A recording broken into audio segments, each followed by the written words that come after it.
मागील 2 दिवसांपासून मुसळधार कोसळणाऱ्या पावसामुळे मुंबईसह नवी मुंबईला अक्षरशः झोडपून काढले आहे। सतत बरसणाऱ्या पावसामुळे जनजीवन विस्कळीत झालंय। जेथे शासनाने शाळांना सुट्टी जाहीर केली आहे, त्याचप्रमाणे कार्यालयांनी देखील वर्क फ्रॉम होम करावे असे आदेश काही कार्यालयांमध्ये दिले आहेत। नवी मुंबईमध्ये देखील नागरिकांना त्रास होऊ नये यासाठी पालिका कर्मचारी, अधिकारी, स्वच्छता कर्मचारी रस्त्यावर आपले कर्तव्य बजावत असताना दिसतायत। शहरातील विविध ठिकाणी उपस्थित राहून परिस्थिती सामान्य ठेवण्यासाठी काम करत आहेत। पालिका आयुक्त डॉक्टर कैलास शिंदे हे देखील परिस्थितीवर लक्ष ठेवून आहेत आणि परिस्थिती सामान्य ठेवण्यासाठी आवश्यक उपाययोजना करत आहेत।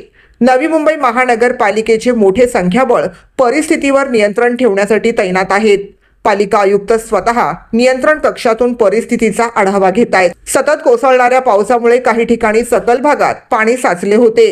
साचलेल्या पाण्याचा निचरा करणारी यंत्रणा सज्ज ठेवण्यात आली आहे।